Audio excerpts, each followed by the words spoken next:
Episode 21 की शुरुआत होती है और हमें फिर एक डेजर्ट का सीन बताया जाता है जहाँ पर एक बंदा भूखा प्यासा चलते हुए जा रहा होता है और भगवान से यह प्रार्थना करते हुए जा रहा होता है, भगवान मुझे पीने के लिए पानी दे दो। लेकिन उसे यहाँ पर बचाने के लिए कोई भी नहीं आता। ये बंदा चलता है तो आगे चलते चलते चलते यहीं पर गिर जाता है और बेहोश होने लगता है। और बेहोश होने से पहले एक कहने लगता है कि मैं मरना नहीं चाहता, कोई तो मेरी मदद करो। अब भाई साहब ये बंदा एक कहता है, तभी इसके आस पास जो चील रहते हैं ना वो भी आकर बैठ जाते हैं आस पास, ताकि जैसे ये बंदा मरे तो हम इसे नोच नोच कर खा। अब ये बंदा चलता है तो यहाँ पर बेहोश हो जाता है। अब इसी के साथ सीन शिफ्ट होता है और पर हमें इसी बंदे को बताया जाता है जो कि अचानक किसी और ही दुनिया में आ गया था, बोला जाए तो किसी अलग ही जगह पर आ गया था। अब जैसे ये बंदे को होश आता है ना तो ये चारों तरफ जंगल, सुनसान इलाके, हड्डियों के कंकाल, राक्षसों के कंकाल वो दिखाई देने लगते हैं, जिस वजह से ये बंदा डर जाता है कि आखिर मैं आ कौन सी जगह पर गया। इतने में यहाँ पर एक बैकग्राउंड से आवाज आती है कि तुम यहीं पर मरना चाहते हो या फिर हमारा काम कर एक अच्छी लाइफ को एंजॉय करना चाहते हो। अब भाई साहब जैसे ये बंदा ये वाली आवाज सुनता है ना तो ये हामा सिर हिला देता है, क्योंकि मरने से तो पहले ही डरता था। यहाँ पर अब उसे कोई कह रहा है कि मरना चाहते हो, तो इसलिए तुरंत की तुरंत सिर हिला देता है कि मैं तुम्हारा काम करने के लिए तैयार हूँ। अब जैसे इस बंदे ने सिर हिलाया ना, जैसी जमीन फटती है और जमीन से इविल शक्तियां बाहर निकलने लगती हैं और इस बंदे को खींचने लगती हैं। ये बंदा चलता है तो संघर्ष करता है कि जमीन के नीचे की शक्तियां उसे ना खींच पाए, लेकिन एक काले कलर का दलदल जैसी शक्तियां चलती हैं तो इस बंदे को इस जमीन के नीचे ले जाती हैं। अब इसी के साथ सीन शिफ्ट होता है और हमें स्याओ फैन को बताया जाता है जो कि मस्त तरीके से जो लोमड़ी वाली लड़की थी ना उसके साथ घूम रहा होता है। लोमड़ी वाली लड़की चलती है तो खाने पीने के सामान, पहनने उड़ने के सामान, बोला जाए तो बहुत सारी शॉपिंग करती रहती है। और हमारा स्याओ फैन चलता है तो पैसे देता रहता है और हमारे स्याओ फैन का बंदर चलता है तो वो उन्हीं पैसों पर हर दुकान में से हाथ मारता रहता है ताकि स्याओ फैन पर पैसों की कमी ना पड़े। अब जो आगे बढ़ी रहे होते हैं तभी जो लोमड़ी वाली लड़की थी ना उसे एक पेंटिंग बनाने वाला इंसान दिखता है। लोमड़ी वाली लड़की चलती है तो उसे कहने लगती है कि एक बढ़िया सी इस लड़की की पेंटिंग बना दो। पेंटर चलता है तो बढ़िया सी स्याओ पेन की पेंटिंग बना देता है। अब जब लोमड़ी वाली लड़की स्याओ पेन की पेंटिंग देखती है ना तो वो गुस्सा हो जाती है, क्या बकवास पेंटिंग बनाई है, तुम हंसती हुई पेंटिंग क्यों नहीं बनाती। पेंटिंग वाला लड़का चलता है तो कहने लगता है कि ये आदमी हंसता ही नहीं है तो मैं पेंटिंग इसकी हंसती हुई कैसे। अब जब लोमड़ी वाली लड़की इस बंदे की बात सुनती है ना तो वो स्याओ पेन के गाल पकड़ कर खींचने लगती है कि थोड़ा हंसो। और भाई साहब इतने में पेंटर चलता है तो स्याओ पेन की एक अच्छी सी पेंटिंग बना देता है। अब इतने में हमें यहाँ पर दो चिलगोजों को और बताया जाता है। चिलगोजे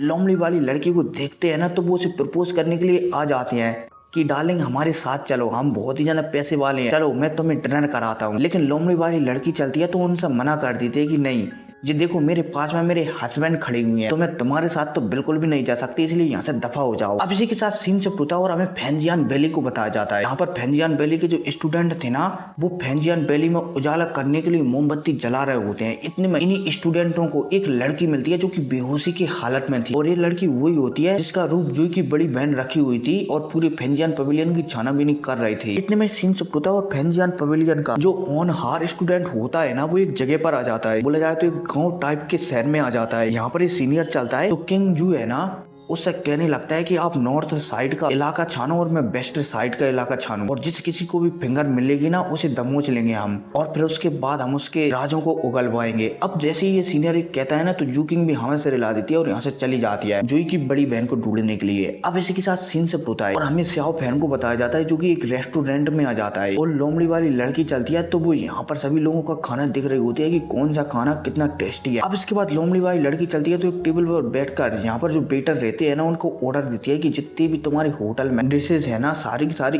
एक एक डिश की प्लेट यहाँ पर ले आओ, आज मैं सबको चेक करूंगी। यहाँ पर चलता है तो वो हैरान हो जाता है लेकिन वो कुछ भी नहीं कर सकता था। इतने में ये लड़की चलती है तो कुछ पुराने जख्मों को कुरेद देती है, बोला जाए तो कुछ पुरानी बातों को याद दिला देती है, जिस वजह से हमारे स्याओ फैन को प्याओ की याद आ जाती है कि वो पिछले 10 सालों से प्याओ को जिंदा करने की कोशिश कर रहा है लेकिन ऐसा कोई भी तरीका नहीं मिला है जिसकी सहायता से वो प्याओ को जिंदा कर सके। अब भाई साहब स्याओ फैन को उदास देखता हुआ देखकर जो लोमड़ी वाली लड़की चलती है ना वो भी स्याओ फैन से पूछने लगती है कि क्या हुआ, लेकिन स्याओ फैन इस लड़की को कुछ भी जवाब नहीं देता। अब इसी के साथ सीन चुप होता है और फिर हमारे स्याओ फैन को बताया जाता है जो कि छत पर एकदम एकांत में बैठा हुआ था और यहाँ पर प्याओ के बारे में सोच रहा था कि पता नहीं मैं उस कबीले को कैसे जोड़ूंगा और कब मिलेगा वो कबीला और कब स्याओ बोला जाए तो प्याओ जिंदा होगी। मैं मेरे रास्ते से भटक नहीं सकता, चाहे मुझे 500 साल क्यों ना हो जाए, मैं प्याओ को किसी भी कीमत पर जिंदा कर ही रहूंगा। अब भाई साहब यहाँ पर हमारा स्याओ फैन ये सब सोच ही रहा होता है तभी हमारे स्याओ फैन को सामने होने से जो फेंजियान वैली के लोग है ना वो जाते हुए दिखाई देते हैं। हमारा श्याओपेन चलता है तो इनका पीछा करने लगता है। इतने में सीन शिफ्ट होता है और हमें फेंजियान पवेलियन का सीनियर स्टूडेंट बताया जाता है जिसने जोई की बड़ी बहन को ढूंढ लिया था। अब जैसे ही जोई की बड़ी बहन फेंजियान पवेलियन के सीनियर डिसाइबल्ड को देखती है ना तो उससे वो फाइट करने लगती है, लगे तेरी लगे तेरी लगे तेरी। लेकिन इतने में यहाँ पर जू किंग भी आ जाती है। अब जैसे ही जू किंग आती है ना तो वो भी जोई की बड़ी बहन से फाइट करने लगती है, लगे तेरी लगे तेरी लगे तेरी। जिस वजह से जोई की बड़ी बहन को यहाँ पर प्रॉब्लम होने लगती है तो